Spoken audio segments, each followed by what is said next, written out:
I welcome each one of you, my fellow pilgrims to heaven, for our weekly Bible study in Telugu language. This is the third Sabbath School lesson study in Telugu language, one of the South Indian languages. Now I will switch over to Telugu language. ప్రియ సోదరి సోదరులారా, మిమ్మల్ని అందరినీ కూడా మన వారపు Bible పఠనానికి ఆహ్వానిస్తున్నాను. ఇది 3వ సబ్బాతుబడి పాఠం. దేవుని యొక్క మహాకృపను బట్టి ఈ 3వ పాఠాన్ని చదివే అదృష్టాన్ని, అవకాశాన్ని ప్రభు మనకిస్తున్నారు. కనుక మీకు అందరికి కూడా వందనాలు చెల్లిస్తున్నాం. గత వారంలో మీలో అనేకులు నా కొరకు ప్రార్థించారు. ప్రభు నన్ను క్షేమంగా రాజమండ్రి తోడుకు వెళ్ళారు. గత శనివారం మన యొక్క సంఘంలో దేవుని యొక్క వాక్య పరిచర్య చేయటానికి, అక్కడ ప్రభు సంస్కారం ఇవ్వటానికి, అది ముగిసిన తర్వాత మళ్ళీ గోకవరం వెళ్ళి అక్కడ విశ్వాసాలను దర్శించడానికి, మరలా తిరిగి సాయంత్రం రాజమండ్రి వచ్చి అక్కడ ఒక విశ్వాసులు ఇంట్లో జరిగిన గృహ కూడికలో మళ్ళీ వాక్యం చెప్పడానికి ప్రభు వాడుకున్నారు. ఆదివారం, అది 12వ తారీఖు, మా యొక్క బంధువుల యొక్క, మా మేనగోడల్ గారి యొక్క కుమారుని మొదటి పుట్టినరోజు. దానిలో పాల్గొని వాక్య పరిచర్య చేసి మరలా క్షేమంగా తిరిగి వచ్చే అవకాశం కలిగింది. మీరు ప్రార్థించినందుకు వందనాలు. ప్రభు నన్ను క్షేమంగా తోడుకు వెళ్ళారు. క్షేమంగా మరలా పూనాకు తోడుకు వచ్చారు. ప్రభు నన్ను ఆయన మహిమ కొరకు రాజమండ్రిలో వాడుకున్నారు. మా యొక్క కుటుంబ సభ్యులు షీమోన్, ఆయన యొక్క సతీమణి మర్లింగ్, ఆయన సతీమణి మా మేనకోడలు షీమోన్ కూడా మా యొక్క బంధువులు. వారి యొక్క మొదటి కుమారుడు, వారి యొక్క మొదటి సంతానం ఇయాన్ మొదటి పుట్టినరోజుకు వెళ్ళి అక్కడ వాక్య పరిచర్య చేసి వారందరినీ కలుసుకొని మళ్ళీ క్షేమంగా తిరిగి రావటానికి ప్రభు కృప చూపించారు. ప్రభుకే స్తోత్రాలు చెల్లిస్తున్నాం. ఈ వారం కూడా నా కొరకు ప్రత్యేకమైన ప్రార్థన చేయండి. ఈ వారం అనగా రాబోయే శనివారం నేను సాల్స్బరీ పార్క్లో, మనకి ఇంగ్లీష్ చర్చ్ ఉన్నది, పెద్ద చర్చి, అక్కడ వాక్య పరిచర్య చేయాలా. ఇది ఈ నెల 18వ తారీఖు శనివారం. కనుక నా కొరకు మీరు ప్రార్థించండి. ఇది ఇంగ్లీష్లో చెప్పే వర్తమానం. నా కొరకు ప్రార్థించండి. ప్రభు నన్ను ఆయన మహిమ కొరకు వాడుకునేలాగా ప్రార్థన చేసుకుని ఈ యొక్క 3వ పాఠంలో కొనసాగుదాం. పరిశుద్ధ ప్రేమ మా తండ్రి, మీకు స్తుతులు స్తోత్రాలు వందనాలు చెల్లిస్తున్నాం. మమ్మల్ని, మా కుటుంబాలు మీరు ప్రేమించి ఈ 3వ పాఠాన్ని చదివే ధన్యత మాకు అనుగ్రహిస్తున్నారు. వందనాలు. ఈ లోతైన మర్మాలు అర్థం చేసుకోవటానికి మీ కృపను మాకు అనుగ్రహించవలసిందని, పరిశుద్ధాత్మను మాకు తోడుగా ఉంచవలసిందని, పరలోకపు జ్ఞానాన్ని మాకు ప్రసాదించవలసిందని, మీరే మహిమకాంత తెచ్చుకోనమని, ఈ యొక్క వీడియోని ఇతరులకు ఎవరైతే పంచుతున్నారో వారందరినీ ఆశీర్వదించమని, నాకు సహకరిస్తున్న ఎవరి బిడ్డలను ప్రత్యేకంగా దీవించమని యేసు ప్రభువు వారి పరిశుద్ధమైన నామమును బట్టి ప్రార్థిస్తున్నాను తండ్రి, ఆమేన్. ప్రియ సోదరి సోదరులారా, ఈ యొక్క 3వ పాఠం to be pleasing to God అన్నారు ఇంగ్లీష్లో. To be pleasing to God మన యొక్క భాషలో దేవునికి ఇష్టులగుట, దేవునికి ఇష్టులగుట. స్త్రీలైనా పురుషులైనా సరే దేవునికి ఇష్టమైన వారికి ఎలాగా అవ్వాలి అనే విషయాలు ఈ వారపు పాఠంలో మనం నేర్చుకొనిచున్నాం. ఇది చాలా ప్రాముఖ్యమైనది. కారణం, మనం దేవునికి ఇష్టలుగా లేకపోయినట్లయితే దేవుని యొక్క దీవెనలు, దేవుని యొక్క రక్షణను మనం పొందలేము. కనుక దేవునికి ఇష్టలుగా ఎలా ఉండాలి అనే విషయాన్ని మనం నేర్చుకోబోతున్నాం. మనకి ఇవ్వబడిన మూలవాక్యం, దీనికి కంఠత వాక్యం అంటున్నాం కదా, జెఫన్యా 3వ అధ్యాయం 17వ వచనం. జెఫన్యా 3వ అధ్యాయం 17వ వచనం. ఇక్కడున్న యవనస్తులు ఎవరైనా సరే దీన్ని మన కొరకు, ఇక్కడున్న యవనస్తులు ఎవరైనా సరే దీనిని మన భాషలో చదివి వినిపించవలసిందిగా కోరుతున్నాను. జెఫన్యా 3వ అధ్యాయము 17వ వచనము. నీ దేవుడైన యెహోవా నీ మధ్య ఉన్నాడు. ఆయన శక్తివంతుడు. ఆయన మిమ్మును రక్షించును. ఆయన బహు ఆనందముతో నీయందు సంతోషించును. నీయందు తనకున్న ప్రేమను బట్టి శాంతము వహించి నీయందల సంతోషము చేత ఆయన హర్షించును. థ్యాంక్ యూ బాబు. చదివిన యొక్క యవనస్తుడు యోహాను. ఈ యొక్క యవనస్తుడు బైబిల్ గ్రంథంలోనే ఎంఏ చేస్తున్నారు. పాస్టర్ అవటానికి ఇది ఆఖరి సెమిస్టర్ అనమాట. ఇంకొక 3 నెలలు ఉన్నట్లయితే చదువు ముగించుకొని పాస్టర్గా వెళ్ళిపోతారు. కొంతకాలం పాస్టర్గా పనిచేసి వచ్చారు. వీరి తండ్రి గారు కూడా పాస్టర్ గారే. కనుక దేవుడు ప్రత్యేకంగా ఇక యవనస్తుని దీవించేలాగా మనం అందరం కూడా ప్రార్థనలో గుర్తుంచుకుందాం. థ్యాంక్ యూ యోహాన్ ఫర్ చదివినందుకు. మనకి ఒక ఉపమానం ఇవ్వబడ్డది. ఆ ఉపమానం ఏమిటంటే, ఒక చిన్న కుమారుడు తన యొక్క తండ్రికి ఒక బహుమతి పట్టుకొచ్చి, మనలో అనేక మందికి గుర్తుంటుంది, ఈ దినాల్లో ఫాదర్స్ డే అంటున్నారు. తండ్రి యొక్క దినోత్సవం, తండ్రుల దినోత్సవం, ఫాదర్స్ డే అంటున్నారు. ఆ దినాన్న సామాన్యంగా పాశ్చాత్య దేశాల్లో కుమారులు కుమార్తెలు చక్కని బహుమతి కొనుక్కొచ్చి తండ్రి గారికి ఇచ్చి అభినందిస్తారు. అలాగే ఒక చిన్న కుమారుడు ఒక చిన్న బహుమతి తీసుకొచ్చి తన తండ్రి గారికి ఇచ్చారు. ఆ యొక్క తండ్రుల దినోత్సవం రోజున ఇస్తే ఆ తండ్రి మాత్రం నాకు అక్కర్లేదు, ఇది నా సరుకులతోటే చేసింది, ఇది కనుక ఈ బహుమతి నాకు అక్కర్లేదు, అయితే బహుమతి లేకపోయినప్పటికీ నిన్ను నేను ప్రేమిస్తాను అని ఆ తండ్రి స్పందించాడట. అప్పుడు ఆ కుమారుడు చాలా నొచ్చుకున్నాడు. ప్రియ సోదరి సోదరులారా, ఇది ఒక ఉపమానం అయినప్పటికీ దేవుడు కూడా మన పట్ల ఈ విధంగా వివక్షత చూపిస్తున్నారా? కారణం, దేవునికి మనం ఏది ఇచ్చినప్పటికీ, దేవుని సన్నిధికి మనం ఏ కానుక దశభాగం తెచ్చినప్పటికీ అది మనకి ఎక్కడిది, ఎవరిచ్చింది? తప్పకుండా మనందరికీ తెలుసు, దేవుని ద్వారా మనకు కలిగినవి ఈ యొక్క దేవునులన్నీ కూడా. కనుక దేవునికి మనం ఏమిచ్చి ఆయన మెప్పించగలం? దేవునికి ఇష్టలుగా ఎలా అవ్వాలి? మానవులుగా మనం ఆశించేది ఏంటంటే, మనం అనుకునేది ఏంటంటే, ఎవరికైనా మనం ఇష్టలుగా ఉండాలంటే, ఎవరినైనా సరే మనల్ని వారు ప్రేమించేలాగా, మనల్ని వారు అభిమానించేలాగా, వారిని మన తట్టు మలుచుకోవాలంటే వారికి ఏదో ఒక బహుమతి ఇవ్వాలా, వారికి ఏదో ఒక పెద్ద సాయమో చిన్న సాయమో చెయ్యాలా. అప్పుడే వారు మనకు సహాయం చేస్తారు, మన తట్టు తిరుగుతారు, మన మీద అభిమానం పెంచుకుంటారు అని మానవులుగా మనం ఆలోచిస్తున్నాం. అయితే ప్రియ సోదరి సోదరులారా, దేవునికి ఏమిచ్చి ఆయనకి ఇష్టలుగా మనం మారగలం? ఇది సాధ్యం కాదు. దేవుడు అందరినీ కూడా ప్రేమిస్తున్నారు, పాపిని కూడా ప్రేమిస్తున్నారు. మనమందరం పాపులమే, మనలందరినీ కూడా ఆయన ప్రేమిస్తున్నారు. దీనికి క్రొత్త నిబంధనలో ఒక చక్కని ఉపమానాన్ని యేసు ప్రభువు ఈ లోకంలో ఉన్నప్పుడు బోధించారు. అది తప్పిపోయిన కుమారుడు, ఇంగ్లీష్లో ప్రాడిగల్స్ అని అంటున్నాం. లూకాసు వార్త 15:11-32 వరకు ఉన్న వాక్య భాగం. మనందరికీ తెలిసిన రీతిగా ఈ ఉపమానాన్ని ప్రభు చెప్పారు. ఒక తండ్రి ఉన్నాడు, ధనవంతుడు, ఆయనకి 2 కుమారులు. చిన్న కుమారుడు నాకు రావాల్సిన వాటా నాకు ఇచ్చేయండి అని పట్టుబట్టాడు. ఇది ఉపమానం అయినప్పటికీ ఆ రోజుల్లో, అనగా 2000 సంవత్సరాల క్రిందట ఆస్తిని ఎప్పుడు పంచేవారు? తండ్రి చనిపోయిన తర్వాత కొన్ని రోజుల తర్వాత అప్పుడు ఆ ఆస్తిని ఉన్న కుమారులకు పంచేవారు. కానీ ఈ కుమారుడు తండ్రి బ్రతికొండగానే నా ఆస్తి నాకు ఇచ్చేయమని పట్టుపట్టాడు. అనగా తండ్రి చనిపోయినంతగా ఆయన్ని పరిగణించాడు అనమాట. అంటే చనిపోయినప్పుడే వాటా వస్తుంది ఆయనకి, బ్రతుకున్నప్పుడే వాటా కావాలంటున్నాడు. అంటే తండ్రి బ్రతుకున్నట్టుగా లెక్క పెట్టట్లేదు అనమాట. తండ్రి ఎంతో బాధతో తనకు రావాల్సిన వాటా ఇచ్చేశారు. అయితే ఈ కుమారుడు ఆ యొక్క వాటాకు అర్హుడు అంటే నిజానికి అర్హుడు కాదు, కష్టపడి ఏమీ కూడా సంపాదించలేదు. ఇదంతా కూడా తండ్రి సంపాదించిన ఆస్తే. అయినప్పటికీ కుమారుడిగా జన్మించాడు కనుక ఆ కుటుంబంలో ఆ హక్కు అతనికి వచ్చేసింది. అది తీసుకువెళ్ళి దాన్ని దుర్వినియోగం చేసేశాడు. ఆ యొక్క తినటం, త్రాగటం, ఆ యొక్క తిరగటం, ఆ యొక్క రకరకాల దుష్టకార్యాలు చేసి ఆ డబ్బంతా కూడా అవగొట్టేశాడు. ఇక తన దగ్గర ఏమీ లేనప్పుడు గత్యంతరం లేక తను వేసుకున్న ఖరీదైన వస్త్రాలు కూడా తను అమ్ముకోవాల్సి వచ్చింది. ఇక ఏమీ మిగలలేదు. ఆకలి బాధకు తట్టుకోలేక ఒక వ్యక్తి పందులు కాసే యజమాని దగ్గరికి వెళ్ళి మీ పందులు కాస్తాను అని ఆయనకి కాస్త జీతం కొరకు ఆ పందులు కాయటం మొదలుపెట్టాడు. కారణం, ఇంత సంపన్నమైన కుటుంబంలో ఉన్నప్పటికీ చదువుకోలేదు, తను ప్రయోజకుడిగా ఒక ఉద్యోగం చేసుకుని తను బ్రతకటానికి ఏ విధమైన యోగ్యత సంపాదించుకోలేదు, ఏ విధమైన అర్హత చదువులో సంపాదించుకోలేదు. ఇది ఉపమానమే సుమా. అయినప్పటికీ పందులు కాస్తుంటే ఆ ఆకలికి తట్టుకోలేక పందులు తినే ఆహారాన్ని కూడా తినటానికి వెనుకాడలేదు.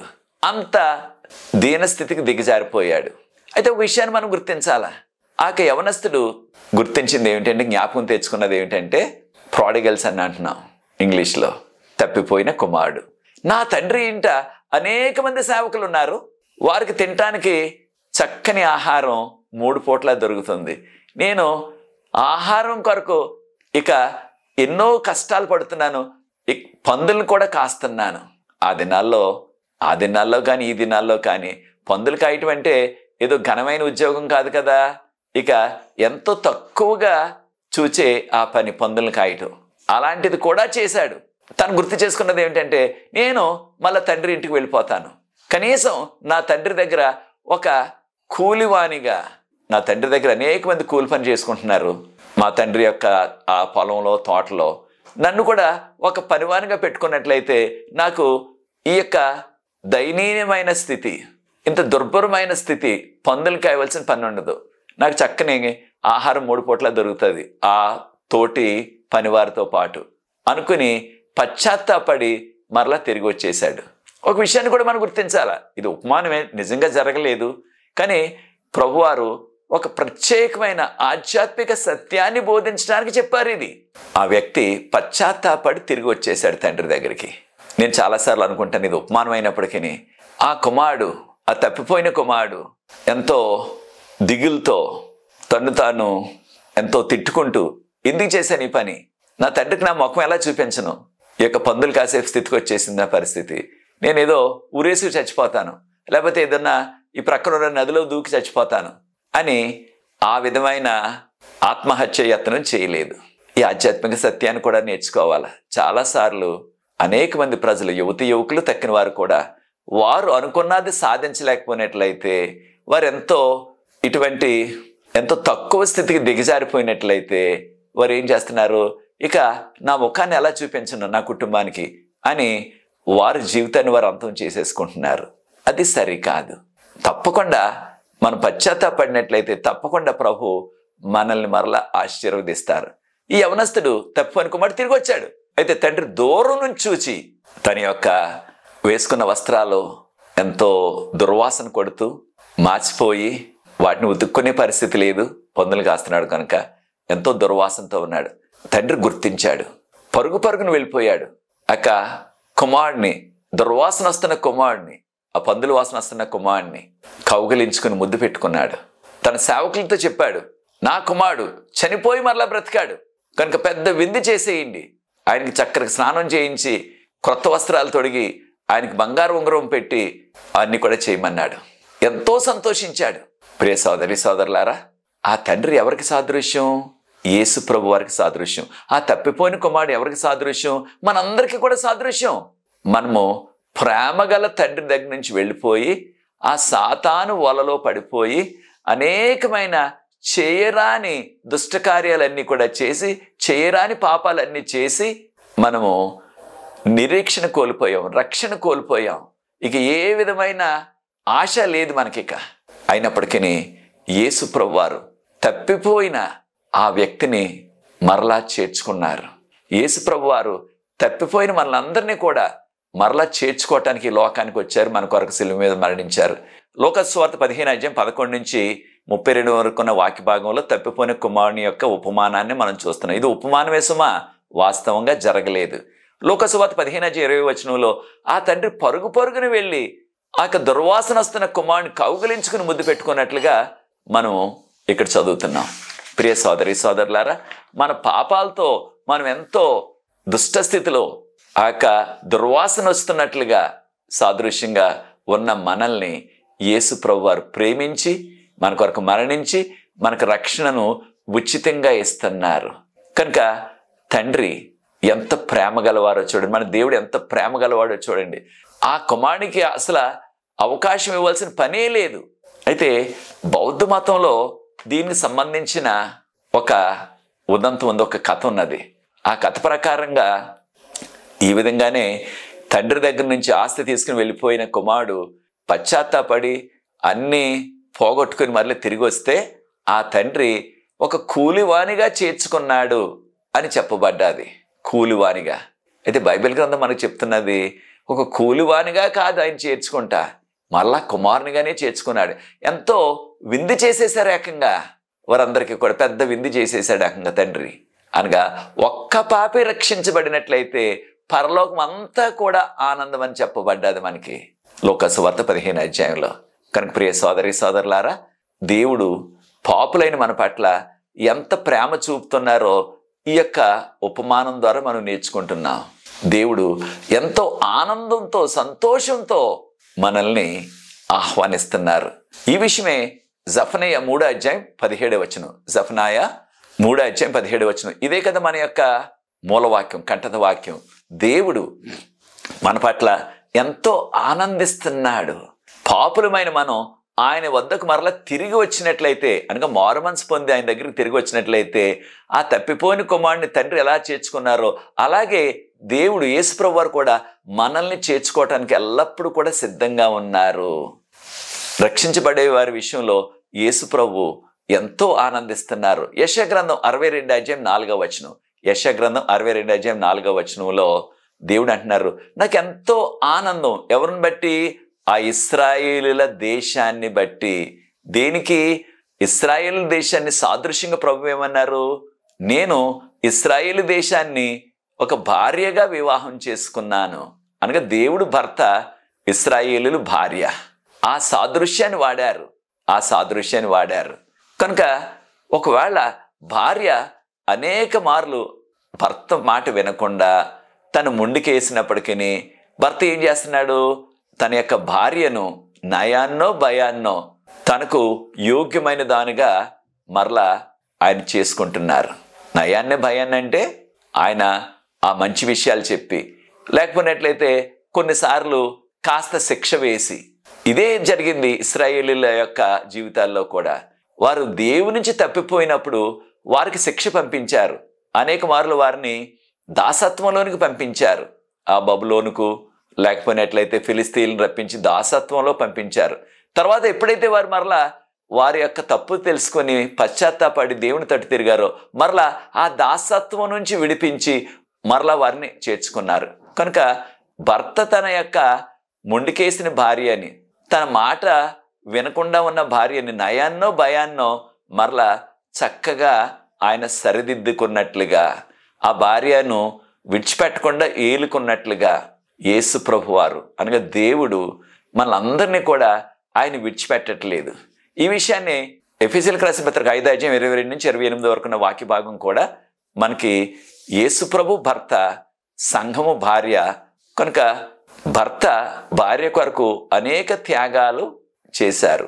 అనగా యేసు ప్రభు మన కొరకు త్యాగం చేసి శిలువ మీద ఆయన ప్రాణాన్ని అర్పించేశారు. కనుక భర్త భార్యను ప్రేమించాలా, భార్య భర్తకు లోబడి ఉండాలా అనే విషయాన్ని చెప్పారు. మరొక విషయాన్ని కూడా మనం గుర్తిస్తున్నాం. దేవునికి ఇష్టలుగా మనం ఎలా ఉండగలం? దేవునికి ఇష్టమైన కార్యాలు ఎలా చేయాలి? మనం దేని ద్వారా దేవునికి మనం ఇష్టలుగా ఉండగలం? దేని ద్వారా దేవుని మనం మెప్పించగలం అనే విషయాలు ఒక్కసారి ఆలోచించినట్లయితే, దేవుడు మనం ఇచ్చే కానుకలు దశంభాగాలను బట్టి కాదు ఆయన మనల్ని ప్రేమించేది, మనకి ఇష్టలుగా ఉన్నది, మనల్ని ఆయన అభిమానించేది మన విశ్వాసాన్ని బట్టి. హెబ్రీయులకు రాసిన పత్రిక 11:6 గమనించినట్లయితే, మన విశ్వాసాన్ని బట్టి. విశ్వాసం లేకుండా దేవునికి ఇష్టడొకటి అసాధ్యం. కనుక దేవునికి ఇష్టలుగా ఉండాలంటే, దేవుని మెప్పు మనం పొందాలంటే మనం చేసే ఆ కార్యాలు కాదు, మనం దేవుని ఎడల వ్యక్తపరిచే ఆ యొక్క విశ్వాసం. మనకు విశ్వాసం కావాలి. ఆ విశ్వాసం ఉన్నట్లయితే తక్కినవన్నీ కూడా మనం చేస్తాం. కనుక దేవుని పట్ల మనకి ఆ విశ్వాసం, బలమైన విశ్వాసం ఉన్నట్లయితే దాని ద్వారా దేవునికి దగ్గరగా ఉండగలం, దేవునికి ఇష్టలుగా ఉండగలం, దేవుని మెప్పించగలం. యెషయా గ్రంథం 42:4 ప్రభువారు అంటున్నారు, నీవెంతో నాకు ప్రెషియస్ అంటున్నారు. అంటే దేవుని దృష్టిలో మనం ఎంతో విలువైన వారం. ప్రెషియస్ అంటున్నారు. You are precious in my sight. అనగా దేవుని దృష్టిలో మనం ఎంతో విలువైన వారం. కనుక ప్రియ సోదరి సోదరుడా, మనల్ని మానవులుగా ఉన్న మనం, పాపులమైన మనం, దేవుడు మన పట్ల ఎంతో శ్రద్ధ చూపుతున్నారు. మనమంటే ఆయనకి ఎంతో విలువ. కనుకనే మనల్ని ఆయన హెచ్చిస్తున్నారు. కీర్తన 149 కీర్తన 4 గమనించినట్లయితే, దేవుడు తన యొక్క ప్రజల పట్ల ఆయన ఆనందిస్తున్నారు. ప్రజలు మంచి పనులు చేసినట్లయితే వారు ఎంతో సంతోషిస్తారు. దేవుడు ఎంతో సంతోషిస్తాడు. నాకు బాగా జ్ఞాపకం, నేను కాలేజీలో చదువు ముగించి గ్రాడ్యుయేట్ అయినప్పుడు, అనగా పట్టభద్రుని అయినప్పుడు, ఇది డిగ్రీ అన్నమాట. దాని తర్వాత ఎంఏ, దాన్ని కూడా చదువుకుని కష్టపడి దేవుని కృప వలన దానిలో ఉత్తీర్ణ అయినప్పుడు, అక్కడ పట్టా తీసుకున్నప్పుడు, తర్వాత ఇంకా పై చదువులకు వెళ్ళి ఆ యొక్క డాక్టరేట్ చేసినప్పుడు మా యొక్క తండ్రి గారు, మా బంధువులందరికీ కూడా, ఇదిగో నా కుమారుడు ఈ విధంగా డిగ్రీ ముగించాడు, తర్వాత నా కుమారుడు మళ్ళీ నేను ఎంఏ అయినప్పుడు ఎంఏ ముగించాడు, అందరికీ చెప్పటమే. తర్వాత నేను డాక్టరేట్ చేసినప్పుడు ఆయన కనిపించిన వారు అందరికీ కూడా, బంధువులకే కాదు తెలిసిన వారు అందరికీ కూడా నా కుమారుడు ఈ విధంగా చేశారు అని ఎంతో ఆనందం ఆయనకి. అదే రీతిగా మనము దేవుని బిడ్డలుగా మనం మంచి పనులు చేస్తున్నప్పుడు దేవుడు ఎంతో ఆనందపడతారు, ఎంతో సంతోషిస్తారు. ఈ విషయాన్ని మనం గుర్తించాలా. అయితే సామెతలు 15 అధ్యాయం 8-9 వచనాలు ఒకసారి గమనించండి. సామెతలు 15 అధ్యాయం 8-9 వచనాల్లో ఇక్కడ దుర్మార్గుడు అర్పించే అర్పణలు దేవునికి హేయమైనవి, అబామినేషన్ అన్నారు ఇంగ్లీష్లో. ఒక దుర్మార్గుడు అర్పణ తీసుకొచ్చి అర్పించినప్పటికీ దేవుడు దాన్ని అంగీకరించలేదు, అది హేయమైనది, అసహ్యమైనదిగా ఆయన పరిగణిస్తున్నారు. కానీ దేవుని నమ్మిన భక్తులు విశ్వాసంతో వారు ప్రార్థన చేసినట్లయితే అది దేవునికి ఎంతో ఆనందకరం అంటున్నారు. చూచారా ప్రియ దేవుని బిడ్డలారా, దేవుని బిడ్డలుగా మనం మంచి పనులు చేసినట్లయితే అది దేవునికి ఎంతో ఆనందం. మనం ఎప్పుడైతే చెడ్డ కార్యాలు చేస్తున్నామో దేవునికి ఎంతో దుఃఖం కలిగిస్తుంది. కనుక ప్రియ సోదరి సోదరులారా, దేవునికి మనం దుఃఖం తెచ్చేవారుగా ఉంటున్నామా, దేవునికి ఆనందం తెచ్చేవారుగా మనం ఉంటున్నామా? ఈ విషయాలు మనం జ్ఞాపకం చేసుకోవాలా. ఎప్పుడైతే మనం మంచి కార్యాలు చేస్తున్నామో దేవుని కొరకు, కారణం దేవుడు మనల్ని మన దగ్గర నుంచి ఆయన కోరుకునేది ఏంటంటే మనం మంచి కార్యాలు చేసి ఆయన మహిమకరమైన జీవితాలు జీవించాలా. కారణం మనల్ని ఆయన మహిమ కొరకు సృష్టించారు. యెషయా గ్రంథం 43 అధ్యాయం 7వ వచనం. ఆయన మహిమకరమైన జీవితాలు మనం జీవిస్తున్నామా, ఆయనకు మహిమ తెచ్చే కార్యాలు చేస్తున్నామా, లేకపోయినట్లయితే ఆయనకు దుఃఖం తెచ్చే కార్యాలు చేస్తున్నామా? దేవుడు మనం ఇచ్చే ఆ కానుకలు దశంభాగాలను కాదు, ఆ కానుకలను బట్టి దశంభాగాలను బట్టి కాదు దేవుడు మనల్ని ప్రేమిస్తున్నది, మనల్ని దీవిస్తున్నది. కాను కొంతమంది ఆ కానుకలు దశంభాగాలు వారి సొంత పేరు కొరకు, వారి సొంత లాభం కొరకు, లేకపోయినట్లయితే వారికి పేరు ప్రఖ్యాతులు రావాలని ఇస్తూ ఉంటారు.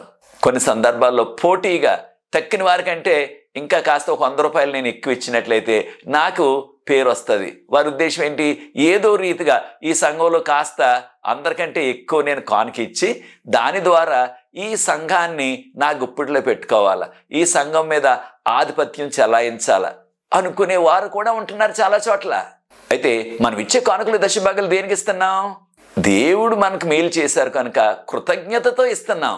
అంతేగాని ఆ కానుకల ద్వారా దశభాగాల ద్వారా దేవునికి ఇష్టడైపోతాను, దేవునికి దగ్గరగా ఉంటాను, దేవుని యొక్క అభిమానాన్ని నేను సంపాదించుకుంటాను, దేవుడు నన్ను మెచ్చుకుంటారు అనే స్వభావంతో మనం చేయకూడదు. దాన్ని తప్పకుండా కానుకలు ఇవ్వాలి, దశభాగాలు ఇవ్వాలి.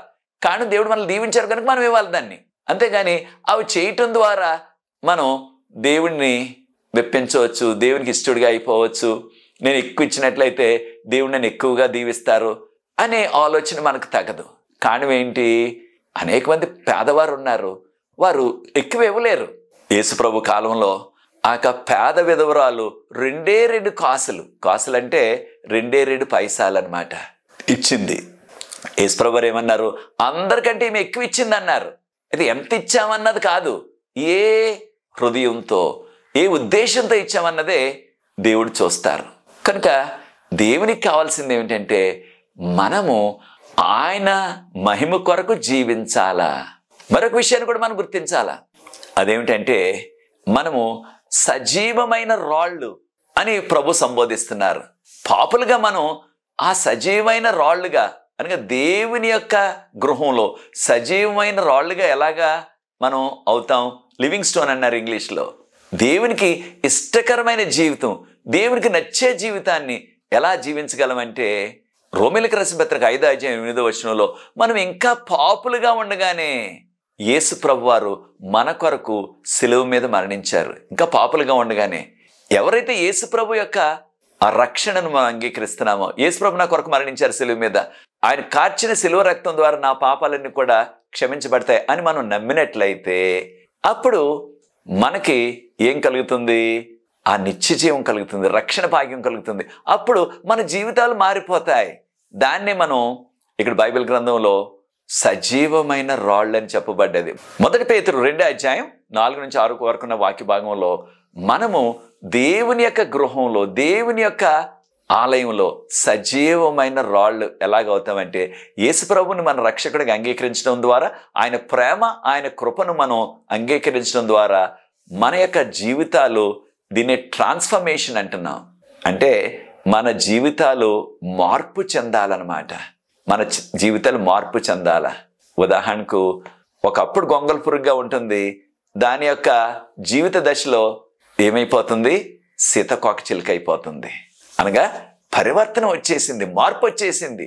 గొంగళ పురుగుగా ఉంటే ఎవరు దాన్ని చూడరు, దాన్ని పట్టుకోరు, దాని దగ్గరికి వెళ్ళరు, దూరంగా వెళ్ళిపోతాం. సీతాకోక చిలుక అయితే దగ్గరికి వెళ్తాం, దాన్ని పట్టుకోవటానికి మనం ప్రయత్నిస్తాం. కారణం ఎంతో అందంగా ఉంటుంది. అలా మన జీవితాలు ఈ పాపలోకంలో పుట్టి పెరిగినప్పటికీ ప్రభు నమ్ముకున్న తర్వాత మన జీవితాలు ధన్యం అవ్వాలి, మన జీవితాలు మారాల. అది ప్రభు కోరుకుంటున్నారు. ప్రియ సోదరి సోదరుడా, మన యొక్క జీవితాల్లో అటువంటి మార్పు చోటు చేసుకుందా? మన జీవితాలు మారాల. మన యొక్క జీవితాలకి ఒక గమ్యం, దీన్నే ఎంతో విలువైన మనకి గమ్యస్థానం, లేకపోతే ఒక గమ్యం మనకున్నది. ఏంటి ఆ గమ్యం? ఒక దినాన్ని మనం పరలోకం వెళ్ళాలి. పరలోకమే మన గమ్యం. ఇంగ్లీష్లో గోల్ అంటున్నాం. పరలోకం వెళ్ళటమే మన యొక్క గోల్, మన యొక్క గమ్యం, మనం చేరాలనుకున్నది. అయితే అది చేరటానికి ఎవరు అర్హులు? అర్హత ఎవరికి ఉందంటే ప్రతి పాపికి కూడా. కారణం యేసు ప్రభువారు మరణించింది ప్రతి పాపిని రక్షించడానికి.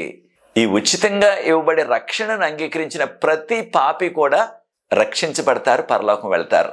హెబ్రీయులకు రాసిన పత్రిక 1వ అధ్యాయం 9వ వచనంలో ఈ విధంగా చెప్పబడ్డది.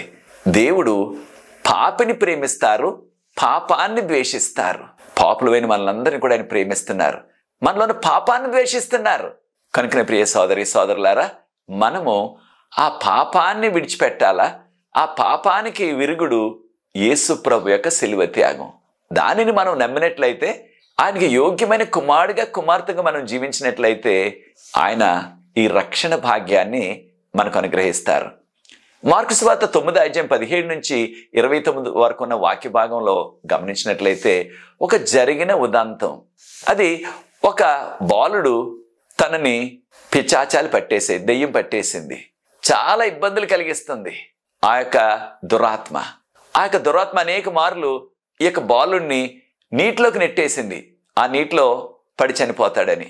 మరొక సందర్భంలో ఆ బాలుడిని ఆ దగ్గరే ఉన్న అగ్నిలో నెట్టివేసింది ఆ దురాత్మ. కారణం ఏదో రీతిగా ఆ వ్యక్తిని అంతం చేసేయాలని. అప్పుడు ఆ బాలుని యొక్క తండ్రి శిష్యుల దగ్గర తీసుకొచ్చారు ఈ వ్యక్తిని, ఈ యొక్క దురాత్మ పట్టిన వ్యక్తిని. శిష్యులు ఆ దురాత్మని వెళ్ళగొట్టలేకపోయారు. అప్పుడు ఆ తండ్రి యేసు ప్రభు దగ్గర తీసుకొచ్చారు. అప్పుడు అన్నారు, అయ్యా, నా కుమారుడికి ఈ పరిస్థితి ఉన్నది, దురాత్మ పట్టేసింది, ఆ దురాత్మ చాలా వేధించేస్తుంది నా కుమారుడిని అంతం చేసేయాలని, చంపేయాలని నీటిలోకి నెట్టేసింది ఆ దురాత్మ. ఆ యొక్క దురాత్మ ఏదో రీతిగా నా కుమారుడిని అంతం చేసేయాలని నీటిలోకి నెట్టివేయటం, అగ్నిలోకి నెట్టివేయటం జరిగింది. అయినప్పటికీ ఆ కుమారుడిని ఏదో రీతిగా కాపాడుకున్నాం మేము, మీరు ఈ దురాత్మను వెళ్ళగొట్టండి అయ్యా అని యేసుప్రభుని వేడుకున్నారు. అప్పుడు యేసుప్రభు అన్నారు ఆ వ్యక్తితోటి, నీకు విశ్వాసం కావాలి, నీకు విశ్వాసం కొదువుగా ఉందన్నారు. అప్పుడు యేసుప్రభు ప్రశ్నించారు ఆ తండ్రిని, నమ్ముట నీ వలనైతే నమ్మువానికి సమస్తము సాధ్యము అన్నారు ప్రభువారు. నీవు నమ్ముతున్నావా అనగానే ఆ తండ్రి తప్పకుండానండి, నేను నమ్ముతున్నానండి అయ్యా అన్నాడు. అప్పుడు వెంటనే యేసు ప్రభువారు ఆ దురాత్మను వెళ్ళగొట్టేశారు, ఆ దురాత్మను పారద్రోలేశారు. అయితే ఇక్కడ ఒక విషయాన్ని మనం గుర్తించాలి. యేసు ప్రభు ఈ యొక్క వ్యక్తితోటి నీవు ముందు వెళ్ళి విశ్వాసాన్ని బలపరుచుకుని అప్పుడు నీకు స్వస్థత ఇస్తానని చెప్పలేదు. ఆ దురాత్మను వెంటనే వెళ్ళగొట్టేశారు. కానీ ఒక విషయం అడిగారు, నువ్వు నమ్ముతున్నావా అనగా విశ్వాసం కావాలి అన్నారు. అప్పుడు శిష్యులు అన్నారు, వారందరూ వెళ్ళిపోయిన తర్వాత, బోధకుడా మేము ఎందుకు వెళ్ళగొట్టలేకపోయామో దురాత్మని అనగానే ప్రభువారు అన్నారు, ఇలాంటి దురాత్మను వెళ్ళగొట్టాలంటే ఉపవాసంతో ప్రార్థించాలి మీరు అన్నారు. మార్కు సువార్త 9వ అధ్యాయం 29వ వచనంలో. కనుక ప్రియ సోదరి సోదరులారా, మనం గుర్తిస్తున్నది ఏంటంటే, విశ్వాసం ఉన్నట్లయితే ఆ యొక్క విశ్వాసంతో మనము దేవుని యొక్క కుమారులుగా కుమార్తెలుగా ఈ లోకంలో విజయవంతమైన జీవితాన్ని జీవించవచ్చు. కొలసీలకు రాసిన పత్రిక 1వ అధ్యాయం 10వ వచనం గమనించినట్లయితే, దేవునికి యోగ్యమైన వారుగా మనం నడుచుకొని ఆయనకు ఇష్టమైన కార్యాలు మనం చేయాలా. ఇష్టమైన కార్యాలు ఏమిటి? దేవునికి ఇష్టమైన కార్యాలు ఆ మంచి పనులు మనం చేయాలా. దాంతోపాటు దేవుని యొక్క జ్ఞానంతో మనం నింపబడాలా. కనుక మనం దేవుని కోరుకోవాల్సింది ఏమిటంటే, ప్రభువా నాకు విశ్వాసం దయచేయండి, దాంతోపాటు నా జీవితమే కాదు నా ఆలోచన విధానంలో కూడా నా కోరికలు కూడా అవి మార్పు చెందాలి ప్రభువా. నా ఆలోచనలు నా కోరికలు కూడా వాటిలో మార్పు కావాలి. అనగా లోకస్తుల్లాగా మనం కూడా లోక భోగాల కొరకు భాగ్యాల కొరకు కోరుకోకుండా మనము కోరుకోవాల్సింది ఏంటంటే, దేవునికి యోగ్యమైన వారిగా ఉండటానికి కావలసిన ఆ పరివర్తన, ఆ మార్పు మన జీవితంలో, మన మాటల్లో, మన తలంపుల్లో, మన క్రియల్లో కూడా ఉండాలన్నమాట. కనుక మనం దేవునికి ఇష్టలుగా జీవించాలా. రోమీయులకు రాసిన పత్రిక 12వ అధ్యాయం 11 నుంచి 13 వరకు ఉన్న వాక్య భాగాన్ని మనం గమనించినట్లయితే, దేవునికి ఇష్టలుగా మనం జీవించాలంటే మనము ఇతరులు ఆపదలో ఉన్నట్లయితే, ఇతరుల అవసరతలో ఉన్నట్లయితే వారికి సహకరించాలా, వారికి మనం చేయగలిగిన సహాయం చేయాలా, ఇతరులను మనం ప్రేమించాలా. యేసుప్రభు మనల్ని ప్రేమిస్తున్నారు కనుక మనము కూడా ఇతరులను ప్రేమించాలా.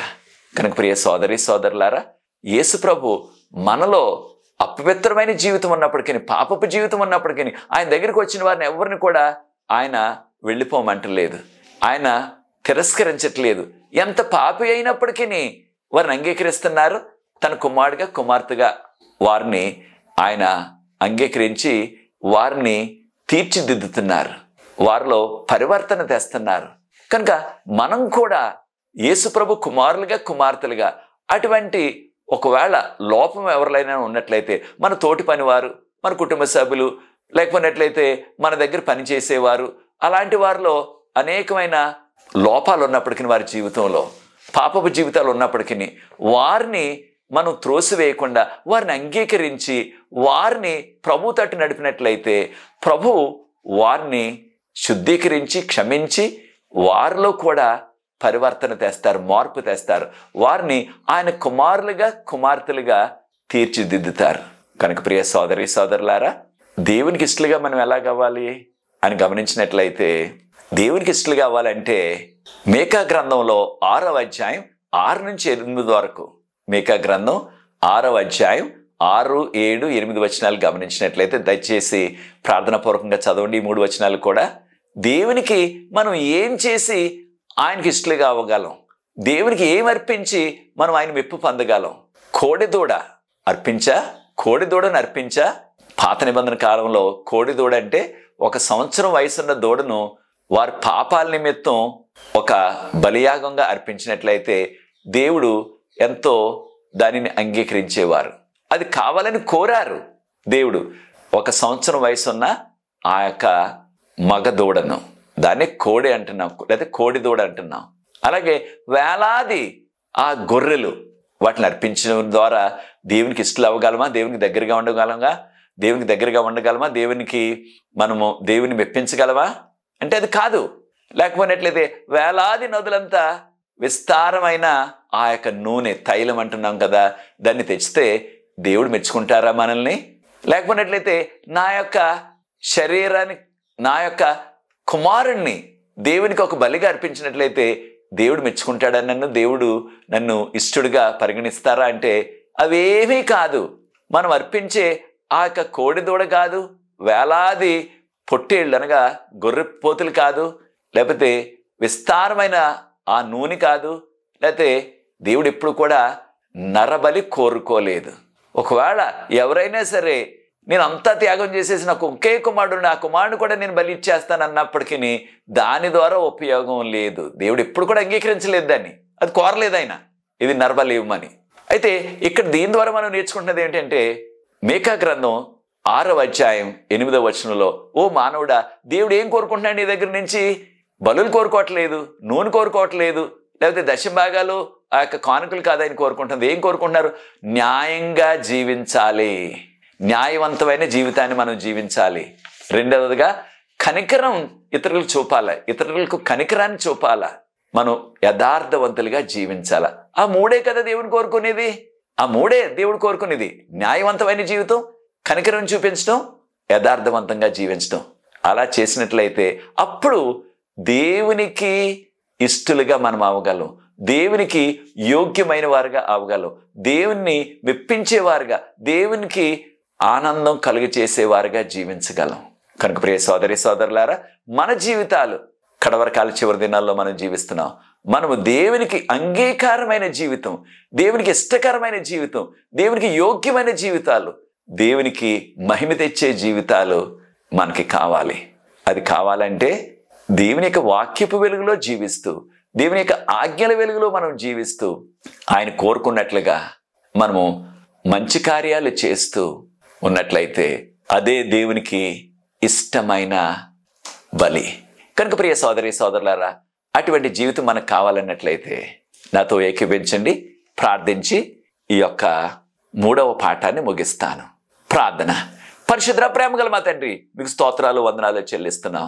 పాపులమైన మేము మీకు యోగ్యమైన కుమారులుగా కుమార్తెలుగా జీవించడానికి, మీకు మహిమకరమైన జీవితాలు జీవించడానికి, మీకు ఇష్టలుగా జీవించడానికి, మీ మెప్పును మేము పొందటానికి మీ వాక్యపు వెలుగులో, మీ ఆజ్ఞల వెలుగులో మేము జీవిస్తూ ఈ కడవరకాల చివరి దినాల్లో మీకు మహిమ తెచ్చేవారుగా జీవింప చేయవలసిందని, ఈ వీడియోని ఎవరైతే వీక్షిస్తున్నారో, ఇతరులతో పంచుకుంటున్నారో వారిని ప్రత్యేకంగా దీవించమని, నాకు సహకరిస్తున్న యవన బిడ్డలు ప్రత్యేకంగా ఆశీర్వదించవలసిందని యేసు ప్రభువు వారి పరిశుద్ధమైన నామమును బట్టి ప్రార్థిస్తున్నాను తండ్రి. ఆమేన్. ప్రియ సోదరి సోదరులారా, దేవుని కృప అయినట్లయితే వచ్చే పాఠంలో 4వ పాఠంలో మళ్ళా కలుసుకుందాం. అంతవరకు ప్రభువు మీకు ప్రత్యేకమైన కృప, ఆశీర్వాదం మెండుగా ప్రభు కలుగజేయను గాక. ఆమేన్.